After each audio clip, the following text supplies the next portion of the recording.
हाँ तो दोस्तों यहाँ पे मल्टी कमोडिटी एक्सचेंज जिसको आप एमसीएक्स के नाम से जानते होंगे उसके यहाँ पे Q4 के रिजल्ट्स आ गए हैं। तो उसी के बारे में हम इस वीडियो में बात करेंगे और जानेंगे कि अब आपको एमसीएक्स में इन्वेस्टमेंट करना चाहिए या नहीं। तो चलिए शुरू करते हैं। तो देखिए सबसे पहले यहाँ पर अगर हम डिविडेंड की बात करें तो 27.70 का यहाँ पे डिविडेंड कंपनी ने रिकमेंड किया है। जो कंपनी का भी शेयर का प्राइस चल रहा है उससे ये अराउंड 1.8% का यहाँ पे कंपनी का डिविडेंड यील्ड निकल कर आता है। अब इसके बाद अगर हम यहाँ पे रेवेन्यू की बात करें तो रेवेन्यू यहाँ पे पिछले क्वार्टर के कंपैरिजन में 3.8% कम होकर 96.9 करोड़ का यहाँ पे कंपनी का टोटल रेवेन्यू निकल कर आया है। तो रेवेन्यू तो गिरा ही है, उसकी वजह से यहाँ पे कंपनी का जो नेट प्रॉफिट है वो यहाँ पे 46% गिरकर 38 करोड़ का यहाँ पे कंपनी का टोटल नेट प्रॉफिट निकल कर आया है। देखिए मेन रीजन यहाँ पे रेवेन्यू गिरने का नहीं है, उसके अलावा जो कंपनी की अदर इनकम्स होती है, मतलब जो कंपनी के इन्वेस्टमेंट्स होते हैं या फिर कंपनी ने कुछ रेंट पे दे रखा होता है, जितने भी कंपनी की अदर इनकम्स होती है उसमें भी अराउंड हमको 11 से 12 करोड़ की यहाँ पर गिरावट देखने को मिली है, जिसके कारण जो एट द एंड कंपनी का नेट प्रॉफिट है वो यहाँ पे हमको 46% क्वार्टरली बेसिस पर गिरता हुआ नजर आ रहा है। अब एट दी एंड अगर हम ईयरली बेसिस, ये जो आपको QOQ दिख रहा है ये ईयरली बेसिस है, ये YOY लिखना था मैंने क्वार्टरली बेसिस लिख दिया। तो ईयरली बेसिस यानी कि पिछले साल के जनवरी से मार्च वाले क्वार्टर से अगर हम कंपेयर करें तो उसके बेसिस पर यहाँ पे रेवेन्यू 13% गिरकर 96.9 करोड़ का यहाँ पे कंपनी का टोटल रेवेन्यू निकल कर आया है।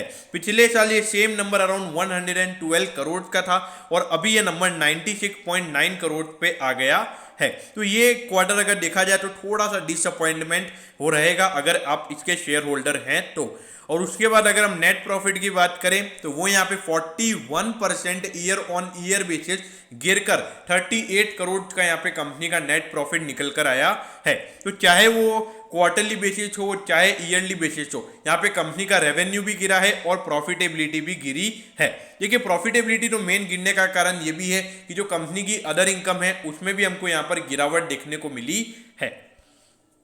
अब ये देखिए 8,296 करोड़ का यहाँ पे इसका मार्केट कैप है। ये देखिए इंडस्ट्री के पीई के कंपैरिजन में ये आपको अभी सस्ते वैल्यूएशन पर मिल रहा है। तो ये मार्केट को पहले से पता होता है कि कौन सी कंपनी के रिजल्ट कैसे आने वाले।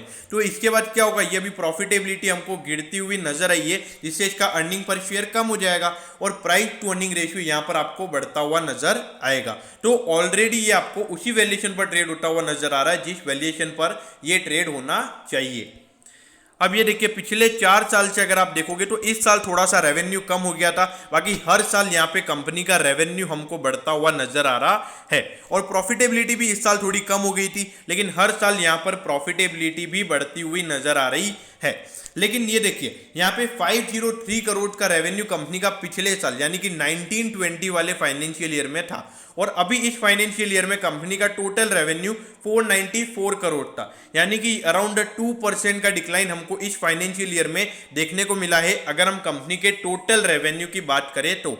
और प्रॉफिटेबिलिटी की बात करें तो 236 करोड़ के लगभग कंपनी का 1920 वाले फाइनेंशियल ईयर में प्रॉफिट था, जो कि अब हो गया है 225 करोड़, यानी कि अराउंड 5% का डिक्लाइन, 4 to 5% का डिक्लाइन हमको कंपनी के नेट प्रॉफिट में भी देखने को मिला है।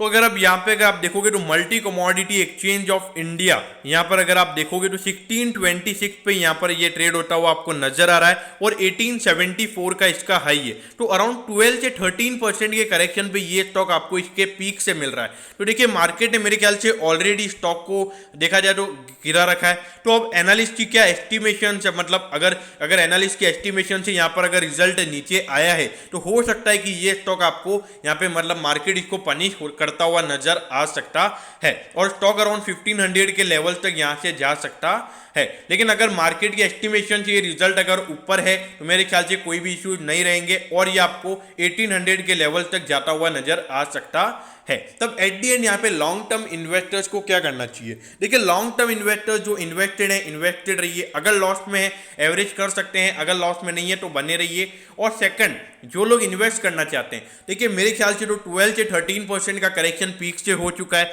और अभी थोड़ा मार्केट ऊपर आया है, तो ये स्टॉक भी अभी हमको ऊपर आता हुआ नजर आया है।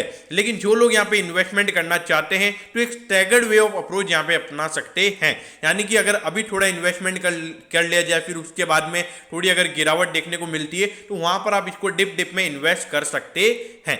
तो दोस्तों मैं होप करता हूं कि आपको multi commodity exchange of India के Q4 के रिजल्ट के बारे में सब कुछ पता चल गया होगा। अगर आपकी कोई भी क्वेरीज है तो आप कमेंट कीजिए, मैं जरूर आपके कमेंट पर रिप्लाई करूंगा। ओके दोस्तों, thank you, have a nice day.